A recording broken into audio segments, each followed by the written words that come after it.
ನಮಸ್ಕಾರ. ನಾನಿವತ್ತು ಸೀಮೆ ಬದನೆಕಾಯಿ ಪಲ್ಯ ಮಾಡೋ ವಿಧಾನ ತಿಳಿಸ್ಕೊಡ್ತಾ ಇದ್ದೀನಿ. ಒಂದು ಸೀಮೆ ಬದನೆಕಾಯಿ ಸಣ್ಣಗೆ ಹೆಚ್ಚಿಟ್ಕೊಂಡಿದ್ದೀನಿ.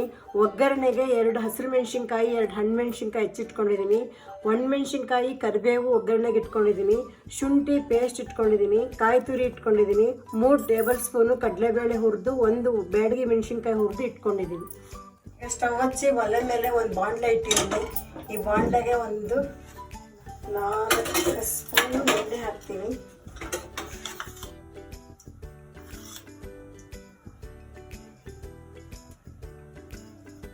ಈಗ ಒಂದು 1/4 ಸ್ಪೂನ್ ಅಷ್ಟು ನಾನು ಸಾಸಿವೆ ಹಾಕ್ತಾ ಇದ್ದೀನಿ.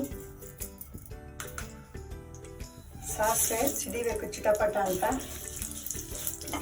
ಈಗ ನಾನು ಹಸಿರು ಮೆಣಸಿನ್ಕಾಯಿ ಮತ್ತು ಹಣ್ಣು ಮೆಣಸಿನ್ಕಾಯಿ ಹೆಚ್ಚಿರೋದನ್ನ ಇದಕ್ಕೆ ಹಾಕ್ತಾ ಇದ್ದೀನಿ.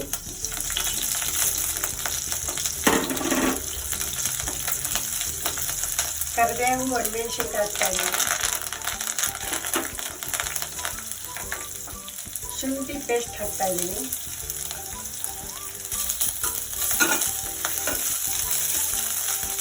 ಸೀಮೆ ಬದನೆಕಾಯಿ ಹೆಚ್ಕೊಂಡಿರೋದು ಇದರಲ್ಲಿ ಹಾಕ್ತಾ ಇದ್ದೀನಿ.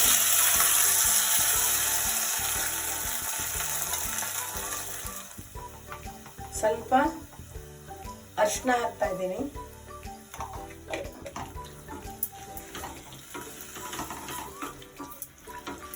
ಚೆನ್ನಾಗಿ ಬೇಯಬೇಕು. ಇದಕ್ಕೆ ಇವಾಗ ನಾನು ಒಂದು ಅರ್ಧ ಗ್ಲಾಸ್ ಅಷ್ಟು ನೀರು ಹಾಕಿ ಪ್ಲೇಟ್ ಮುಚ್ಚಿ ಇಡ್ತೀನಿ. ಅಷ್ಟರಲ್ಲಿ ಅದೆಲ್ಲ ಪುಡಿ ಮಾಡ್ಕೊಂಡು ಬರೋಣ.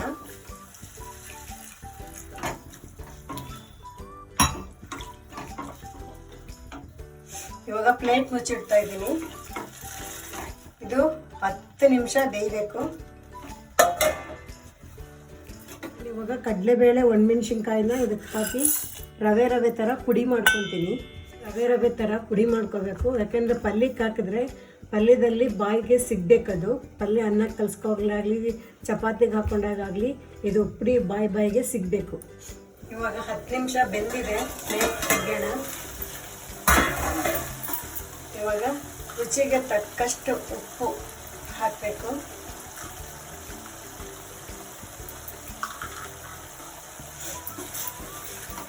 ಈಗ 1 ಚೂರು ಹಿಂಗೆ ಹಾಕ್ತಾ ಇದ್ದೀನಿ.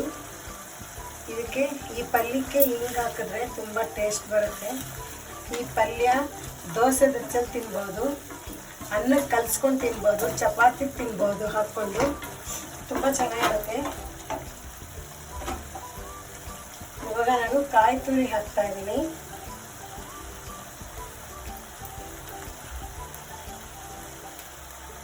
ತುಂಬ ಪುಡಿನೂ ಮಾಡ್ಕೋಬಾರ್ದು, ತುಂಬ ನೀರಾಗೂ ಮಾಡ್ಕೊಬಾರ್ದು, ಮೀಡಿಯಮ್ ಮಾಡ್ಕೋಬೇಕು. ಈಗ ನಾನು ಪುಡಿ ಮಾಡಿ ಇಟ್ಕೊಂಡಿರೋ ಉದ್ದಿನ ಕಡಲೆಬೇಳೆನ, ಒಣಮೆಣಸಿನ್ಕಾಯಿ 2 ಪುಡಿ ಮಾಡಿದ್ದೀನಿ. ಇವಾಗ ಇದು ನೀರು ಹಾಕ್ತೀನಿ. ಇದು ನಮಗೆ ಬಾಯಿಗೆ ಸಿಗಬೇಕು, ಕರುಮ್ ಅಂತ.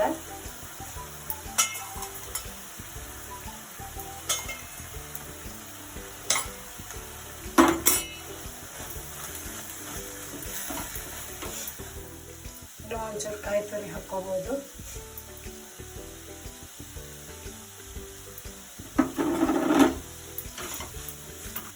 ಕೊತ್ತಂಬರಿ ಸೊಪ್ಪು ಸ್ವಲ್ಪ ಮೇಲೆ ಹಾಕ್ತಾ ಇದ್ದೀನಿ. ಬೇಕಾದ್ರೆ ಇದಕ್ಕೆ ನಿಂಬೆ ರಸ ಬೇಕಿ ಹಿಂಡ್ಕೋಬೋದು. ಇವಾಗ ಸೀಮೆ ಬದನೆಕಾಯಿ ಪಲ್ಯ ರೆಡಿಯಾಗಿದೆ. ಸವಿಯಲು ಸಿದ್ಧವಾಗಿದೆ. ರೊಟ್ಟಿ, ಚಪಾತಿ ಜೊತೆಗೆ ಹಾಕೊಂಡು ಕೂಡ ತಿನ್ಬೋದು.